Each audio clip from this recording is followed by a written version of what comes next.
I talk a lot about corporate capture of our governmental agencies, which transforms them from guardians of the public interest into indentured servants for the companies that they're supposed to regulate.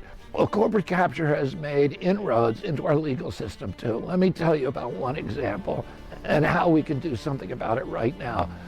My friend Steven Donziger is a brave human rights and environmental lawyer who took on Chevron on behalf of Amazonian communities in Ecuador who were poisoned by toxic contamination from their oil wells in one of the richest rainforests on the planet. In 2013, Steve helped those communities win a landmark $10 billion lawsuit against Chevron in Ecuador's Supreme Court for dumping billions of gallons of cancer-causing oil waste onto their ancestral lands and contaminated their rivers, streams, and waters. Chevron then used its power to have Steven locked up for almost 3 years under house arrest and imprisoned in the nation's first corporate prosecution of an attorney.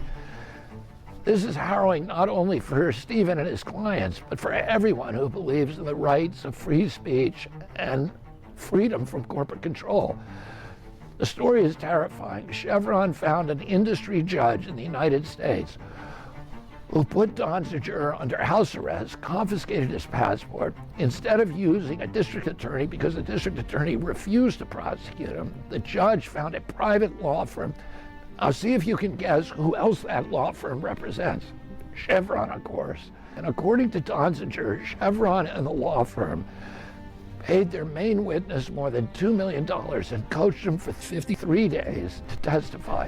After Donziger appealed the order that he turn over confidential client communications on his cell phone and laptop, the judge denied him a jury trial and convicted him of contempt of court. The judge then sentenced him to a maximum term of 180 days imprisonment, just below the cutoff for a jury trial.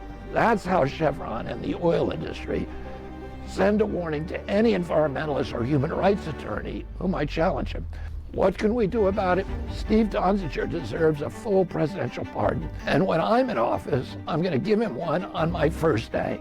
I'll also have my Attorney General investigate whether Chevron and its judge violated the law in this retaliatory prosecution. But Steve shouldn't have to wait until next year for justice. Let's petition President Biden to pardon him right now.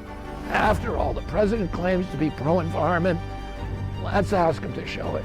You can find Steve's petition at Kennedy24.com. I've already signed it, and I hope you will too.